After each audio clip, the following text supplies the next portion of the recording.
Welcome back, everyone. It's Charlie. This will be my full Alien Earth Episode 8 finale video. There are a whole bunch of Easter eggs and references. I know there are going to be a bunch of questions about what's happening with future seasons, so we'll break it all down. If you're brand new to the channel, be sure to subscribe to get all the episodes. There's a whole lot going on with the future of the Alien franchise, but you definitely have to hand it to Eyeball Creature, probably going to crawl away from this being the MVP of this series. Coming out of the episode, it seems like they have a very clear plan on where Season 2 is going to pick up, and the fact that there will actually be a Season 2. There was a lot of conjecture about that, whether or not they'd actually be doing multiple seasons. I think based on the way things went down and the things that they did not resolve in the finale, like they left a lot for future seasons to resolve, mean that they do actually plan on doing those seasons.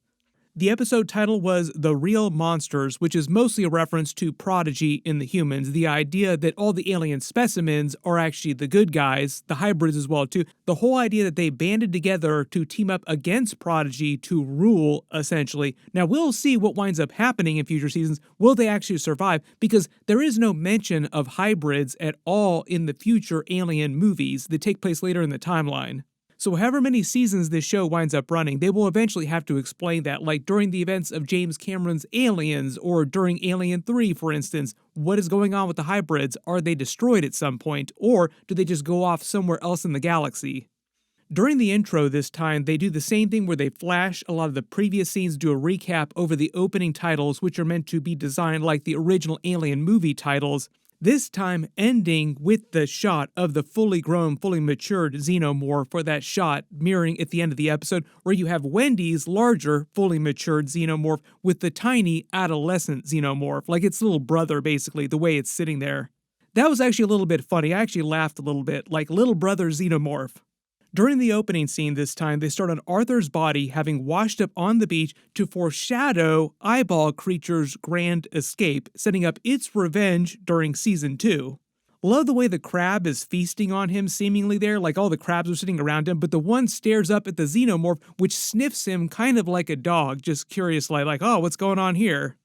Don't worry, we will talk a lot about Eyeball Creature and the returned Arthur in Season 2. What's going to be happening there? What are its abilities? Does it matter that he's dead? Does it still have access to all the information about the island, the codes, the systems, the way things work, even though Arthur has been dead for a while? But obviously the big thing being that they can bring Arthur back so that he can metaphorically haunt people through Season 2, all the different characters. There was even the reference in the episode to Wendy in the other hybrids about being like ghosts. That's kind of what Arthur is going to be like in Season 2, a kind of ghost haunting people, even though it's really Eyeball Creature running around in his body, finger puppeting him. Basically, this whole first part of the episode is all Xenomorph, just to show what happened to it after the end of Episode 7, listening to Wendy's orders to follow and hide as it was following them back to the base, putting them back in the containment cell. We see it briefly approach Dame Sylvia, watching her as she visits the children's graves, which seems like she does on a pretty regular basis. The way the actress talked about the character, just because of the way things went down the last couple of episodes, she seemingly betrayed her husband Arthur to Prodigy. The way the actress explained her actions is that she was trying to stick around at Prodigy so that she could help the children in some way that she could, because she still thought of the hybrids as children. She and Arthur thought of them as their children. So even though it seems like what she was doing to everyone was a huge betrayal, she was still trying to help the children in some way. So that will probably continue in Season 2, like she will slowly turn to Team Hybrid if she hasn't already. My assumption is that the finale had been a little bit longer, like if it had been like an hour or 20 minutes long instead of just like 45 minutes long, we would have actually seen her do something like this during the episode. As it stands, things move so quickly, like there was just no way they were going to wrap up every single storyline in the last episode. But she gets saved from the Xenomorph by Hermit's old team. It's not clear if it was going to kill her or if it was just curious. My assumption is probably kill her, because then like right after this, it shows a scene of it killing another guard closer to the base, then running off into the woods. Like getting a little snack and then running off back to the woods. We get the voiceover from Adam, basically explaining how things on the island are deteriorating fast by the second, and Boy Cavalier should get the hell out of here. There's a little bit of an info dump here too. Morrow cut all the comms off island, as well as Yutani and her forces blocking all the satellite transmissions off-world. So basically the island is now cut off from communicating with the outside world, with the exception that maybe Wendy could do something, but we've only seen her be able to control Prodigy technology, not Weyland Yutani technology yet. But I think the idea is that yet being the operating word. Basically creating the convenient excuse that everything that happens on the island in this episode, and at least at the beginning of Season 2, are completely self-contained from the rest of the world and the rest of anybody else in outer space that might or be able to listen in. This is also one of the clever ways they try to keep the show from breaking canon this early in the timeline, like who knows what about the Xenomorphs and the other creatures of the alien universe at which point in the timeline. Basically, the idea is that you can't have too many people know too many things at this point just because it's so early. The only real exception to that, like their saving grace of any kind of canon issues they might run into, are that Weyland Yutani seems like they know way more than they let on throughout all the different alien movies. So them knowing everything that's going on here with the Xenomorphs, at least on Earth for right now, in the course of the show, this early in the timeline, doesn't necessarily break canon as long as all the other corporations and all the regular people on Earth find out about it. The really easy way, like I said, to control that is by cutting off communications from the island or to the island. Notice Boy Cavalier strolling the hallways because it feels more empty than normal because they're evacuating so many of the regular workers. They do this weird editing trick too where they've done in previous episodes this season where they flash scenes of previous WTF moments like the Xenomorph killing all the troops, and that's one of the reasons why there are so few people running around. This is also to show you what Boy Cavalier is thinking in this moment too. Like he's having thoughts of all this stuff, like he's learned about it from all the security cams while all this stuff is going on in present day, and he's skipping around as if he has no cares in the world. Also because it sounds like he's taking a lot of medication, which you see him playing with that meds bottle later in the episode. This also might explain his boyish attitude this whole time, why it seems like his brain is just on a different planet most of the time, because it seems like he's heavily medicated all the time, because he has severe ADHD, as Kirch says. I don't think it completely explains why he does everything, but there's this big info dump on his backstory that he gives in the episode, which gives you a little more insight into why he's done the things that he's done. And there are a couple more big WTF reveals too we'll talk about when we get to that part of the episode. As you would expect, as they've done previously this season, there are many more Peter Pan references. While the hybrids are locked up in the cell, they show the imagery of the Indians fighting with the cowboys. It's another reference to Peter Pan, calling back to Boy Cavalier earlier this season when he was talking to Wendy, asking her if talking to the Xenomorphs or fighting them was like the Indians or the pirates. During the original Peter Pan story, the idea is that the pirates were bad and fought the Lost Boys because they hated them, and the Indians were their friends ultimately, but at the start only fought them because of the misunderstanding that was later fixed once they learned to communicate with them.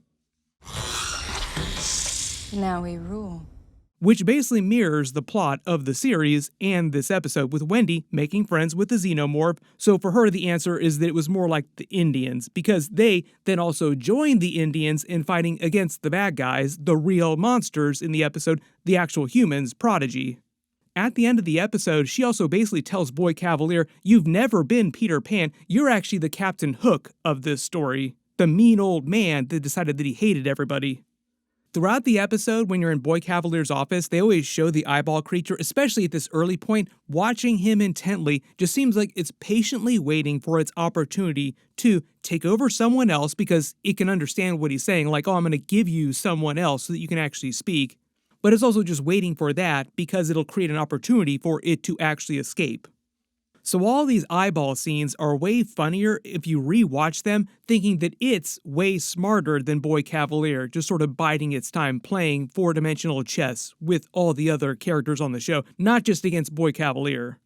While he's watching the Lost Boys, the hybrids, through the camera feed, notice periodically Wendy will turn and look at him through the camera feed because she can still control all the Prodigy technology, which they wind up using for big WTF moments later in the episode, like, oh, wait a minute, she's been controlling things this whole time. There's a little bit more table setting at this early point in the episode where she's thinking about her brother. They flash to him to show him in a separate cell with Morrow. She's mad at him for the perceived betrayal against Nibs, thinking that he hates her because they're hybrids now. All the hybrids now getting pissed off at Curly, thinking that she snitched on them, which technically she's not totally wrong about. Like, she claims, no, I didn't snitch on you, I don't know what you're talking about, I didn't tell Dame Sylvia anything. They got captured because Hermit's old team just anticipated Hermit's actions, so really it was Hermit's fault that they got captured, not Curly's fault. Part of the reason why she's in the cell, and Wendy tells her later, is that, no, you're not the favorite, because Curly still thinks that she's the favorite now, is that Wendy is still technically Boy Cavalier's favorite, and things are playing out the way they play out in the novel. Peter gets pissed at Wendy, so he captures Wendy's daughter, Jane. Jane is Curly's original name, implying that even though Boy Cavalier, in present day, is still pissed off at Wendy, still thinks of her as the favorite. Curly's big arc in this episode is basically finally turning against Boy Cavalier, even though they kind of skipped over a lot of big moments for her in the season. Like, we could have used way more scenes with Curly setting up her relationship with Boy Cavalier. This is why at the end of the episode she says, no, my name is Jane, it's not Curly. But early on here, they use this brief scene in the cell, at least at the beginning of the episode, to talk more about the whole nature of what it means to be human. Are the hybrids humans? Are they something new? Are they the original kids that have just survived to immortality? Or are they something completely else? Curly still believes, at least at this beginning part of the episode, she did not die, and she is the original Jane. Like I said, by the end of the episode, it seems like she's come around on that, and she thinks more like Wendy, where Wendy does not think of herself as the original Marcy anymore.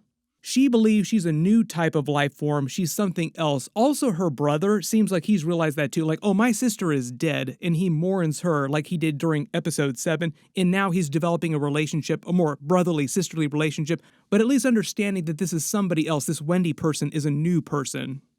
Nibs also kind of had the same realization in episode 7 when she saw her body, like, oh, I died, I'm somebody else, like the Nibs is a completely new person.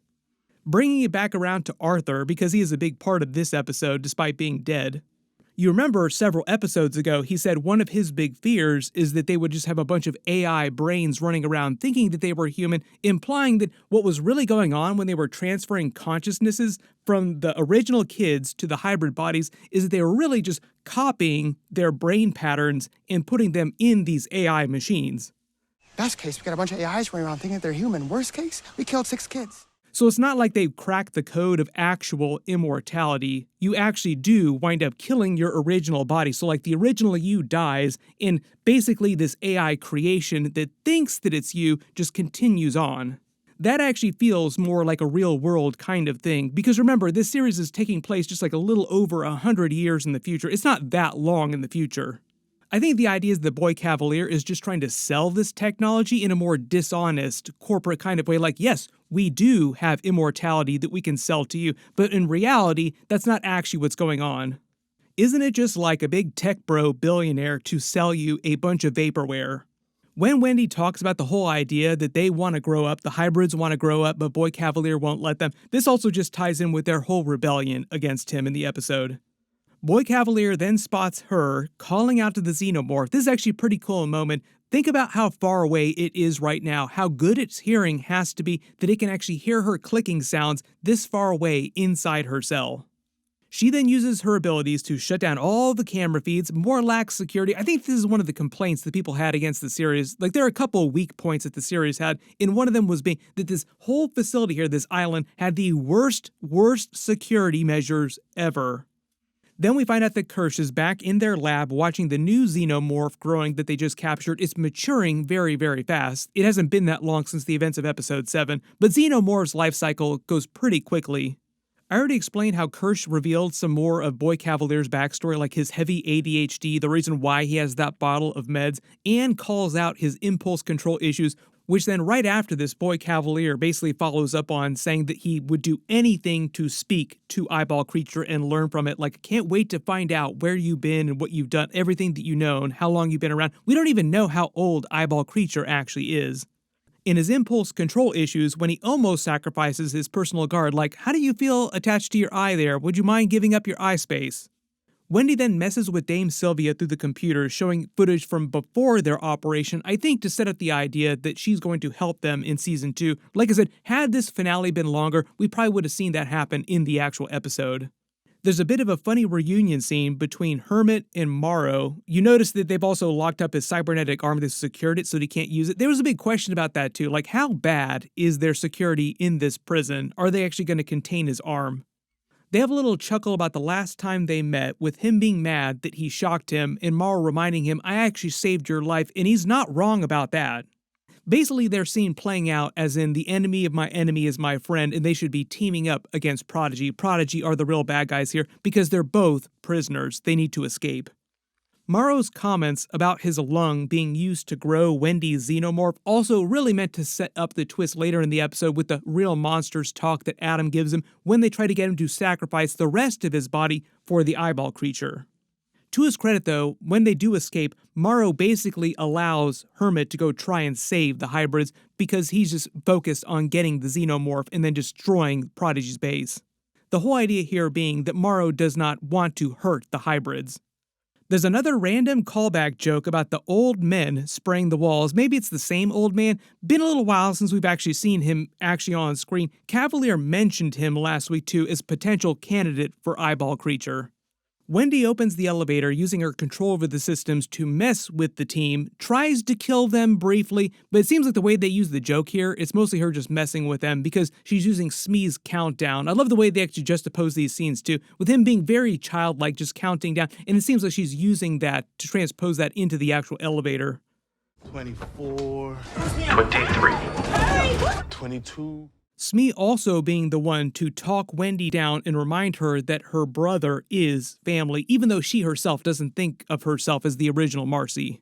There's a little bit of a flashback scene where they show you Hermit reading all of her letters that she had written to him from inside the hospital while he was in the middle of the war on the other side of the country that he talked about earlier this season, the reason why he couldn't come visit her. There's some scenes of the chaos in the streets of Prodigy City outside of her hospital window just to show you what life is like in Prodigy City. Generally seems pretty bad. There's a little more backstory on their father with another cameo scene by the creator, Noah Hawley himself. It looks like he lost an eye and hurt his leg in some accident or during a war at some point. Wendy then opens their cell, they escape. Morrow then free now goes after Kirsch first because he's also trying to get the Xenomorph, and Kirsch just happened to be in the lab monitoring the new Xenomorph and working on some technology here. The actual thing that it seems like he's working on seems like it's meant to control the new Xenomorph, like he's trying to create some kind of collar to control it at some point. We finally get our knockdown drag-out fight between them, although it doesn't last that long, but you see what happens when a cyborg fights a full-on synth. Morrow probably has his sense of pain dulled a lot because he's part of the special forces that Yutani actually has inside their general organization, like he's meant to be one of their top-level operatives. But he is still part human. Kirsch, however, does not feel pain at all. Like he's probably just curious about some of the injuries dealt to his body, like, you broke part of my body.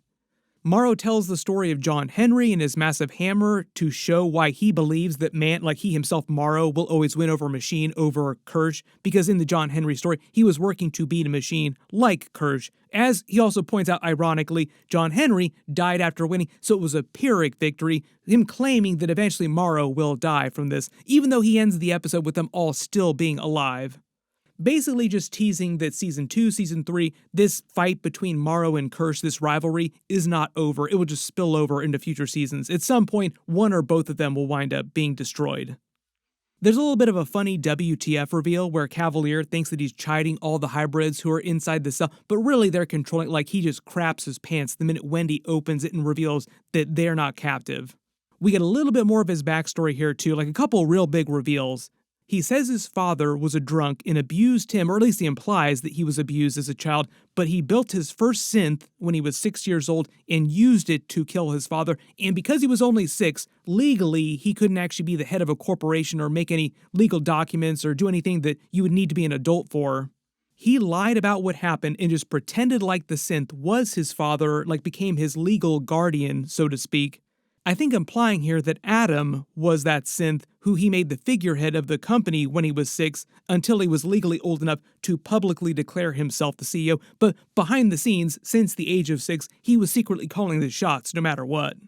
Nibs then destroys his personal guard. The funny thing about Nibs the last couple of episodes, or like funny messed up thing, is that she's been acting kind of like a monster, like a xenomorph, the way that it rips through different people. She also goes full Xenomorph later in this episode too. Adam then confirms the theory that it was Hermit that Cavalier wanted to sacrifice to Eyeball Creature this whole time, like, oh, I've got an idea, an even better candidate for Eyeball Creature.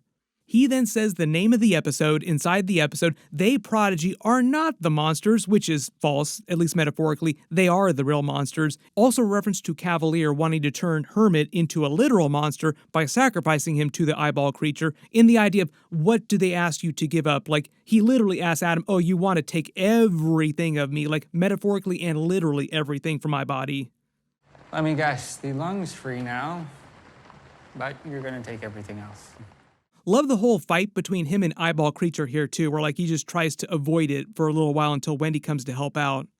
You also notice how formidable it is, even just by itself, with its little tentacles trying to grab people. Wendy is not able to kill it. It slinks away to survive to season 2 with the help of Arthur's body at the end of the episode. Don't worry, we'll get to that in a second. Wendy then also showing that she can control other Prodigy synth at least. Now we're still talking about Prodigy technology. I think the idea eventually she might learn to control other types of technology like Weyland Yutani's synths as well too in their systems. But the other big confirmation, obviously, here is that Adam himself is a synth. Like I said, it also might be the first one that Boy Cavalier created when he was 6 years old, and he just upgraded his model over time. Wendy and her brother talk it out a little in the nature of being human versus being a hybrid. It just seems like they're cool and on the same page by the end of this little adventure that they have here, where he agrees that his sister is dead, she's a new person, but they are friends, like they are helping each other, they do feel like a family. Slightly and Smee then talk about their remorse over what happened to Arthur, also to remind you about Arthur for the end of the episode with Eyeball Creature, and how they think they were forced to do all this by Morrow and everyone else, basically their way of dealing with guilt, the way that children would deal with guilt. They capture both Kirsch and Morrow and throw them in that cell, and Slightly is able to get a little revenge against Morrow, but doesn't kill him, who also says he never hurt his mother, his family is fine. Basically him trying to say, I didn't really care about you this whole time, like you were just my chess piece, I was just trying to fight against Prodigy and get our alien specimens back. My assumption here is that Slightly will go into season 2 and potential future seasons after that, depending on how long everybody survives, still hating Morrow quite a bit, but they might wind up having to work together again at some point. There are a couple funny moments here when Wendy rounds up Cavalier. Like he tells the surviving troops he'll give $1 million to the first one who can help him make it to his escape ship until they reveal that her Xenomorph is waiting for him. She stops it from ripping him apart, but does take all the guards out. He actually does wind up soiling himself, like he's like, oh yeah, I definitely pissed myself. Hermit then getting a little bit of revenge for everything that's happened to him and his missing lung now by knocking him out. Also the Eyeball Creature too, like this is for the Eyeball Creature for trying to take my entire body. Then we finally get probably one of the best parts of the episode, one of the biggest payoffs. We finally find out what Plant Creature actually does. So when Hermit's former team enters the containment lab and says, stay frosty, that's also a big Easter egg for the James Cameron Aliens movie. Most of the specimens still in their containment cells except for Plant Creature here and obviously Eyeball Creature, which reveals it's not a plant. It can open up like winged appendages and crawl around and basically just wraps around one of them and just destroys it. Basically, it seems like eventually would digest it slowly. While this is going on, we see Eyeball Creature use Arthur's body, which stands up and walks off into the jungle. So now you're wondering, does it know all the things that Arthur knew? All the codes, all the access around the island, how all the technology works? Because it takes whatever brain it jumps into and then adds to its processing power. This is why earlier in the episode, Cavalier's like, you know what, I'm going to give you a dumb person, like somebody who's not as smart, but the idea is that Arthur was one of the smartest people on the planet. So everybody let me know in the comments, what do you think that Eyeball Creature is going to be doing with Arthur's body during season 2, in addition to just generally trying to escape the island? Like that's probably one of its first missions. Wendy then sticks Cavalier, Sylvia, Adam, and Morrow in the cell together, also re-securing his cyborg limb again. As most people probably figured out earlier, she also says in this Peter Pan scenario, like I said, Cavalier is not the Peter Pan that he believed himself to be. He is the actual Captain Hook of the story. Who decided to hate everybody. Just like your daddy. One of the other darkly funny payoff moments here too is when she tells him, you turned into the father that you hated so much. Isn't that the destiny of all people in real life, that they eventually do wind up turning into their parents? And is that also dark foreshadowing for what will eventually happen to the hybrids in future seasons? While we also see Yutani's forces flying into the base, as they said earlier, like, oh, Yutani's probably sending her fleet in after all the specimens. All the other hybrids join her along with the Xenomorph and the new younger Xenomorph, who's kind of acting like its little brother, and slightly saying that the plant monster and eyeball creature got away. So probably the other big question is, what is plant creature going to do on the island too? Like, we know what eyeball creature probably wants to do, but what about plant creature? Like, they barely touched on plant creature. Wendy then ends the season declaring that they, the hybrids, will rise up and rule. Basically the idea that season 2 will start with the hybrids and the two Xenomorphs fighting Weyland Yutani's larger forces that are coming to the island still. What is Eyeball Creature going to be doing amidst all this? It's sort of like this third antagonistic force of chaos in the background. As they end the episode, the credits with Pearl Jam's Animal song being the idea that the animals are now ruling the zoo, so to speak. Wendy and the hybrids would rather be with the animals, the alien specimens, not the humans. You also notice here that they end the episode with Cavalier laughing kind of maniacally, as if he's kind of enjoying the chaos and looking forward to what will come. Like he's going full Joker here to make a DC Comics reference. There's a lot to unpack here, but just talking a little bit about Season 2 now, I'll probably do a larger Season 2 video the next couple of days as well. People asking about Predator crossover. Does this lead into Predator Badlands in any kind of way? My assumption is that that takes place much later in the timeline. In the way that Dan Trachtenberg, the director of Predator Badlands, the other Predator movies, has talked about it, is that there's not meant to be a ton of direct crossover with the Alien movies in the Predator movies. Like any of the crossover that you do see, like the Weyland Yutani synth that Elle Fanning is playing in that movie, is meant to be very light crossover. He literally just confirmed that there are no actual Xenomorphs in Predator Badlands, but there is like a little bit of alien canon crossover, like I said, just very light touches. When it comes to the Alien movies, Fede Alvarez has made it sound like the Alien Romulus sequel will also just be a much smaller, self-contained, alien-only kind of movie. Like, we're not going to see a whole bunch of other crossover characters showing up in that. Hopefully in the next couple of days, Noah Hawley will talk a little bit more about his direct plans for Season 2, like more specific storylines that he plans on doing. Will they actually make it off the island at some point? How many seasons does he plan to do? There's so much happening this week between different episodes. I'll try to get my Season 2 video out as soon as possible. Everybody start posting all your predictions in the comments below, too. I'm still working on my Marvel Zombies episode video. That'll post as soon as possible. My Gen V Season 2 episode 4 video, and there's supposed to be some really crazy stuff happening during Peacemaker Season 2 this week. Click here for that Alien Earth Season 2 video. I'll update the link as soon as I post that video, and click here for all my other Alien Earth episodes. Thank you so much for watching, and I'll see you guys in the next one.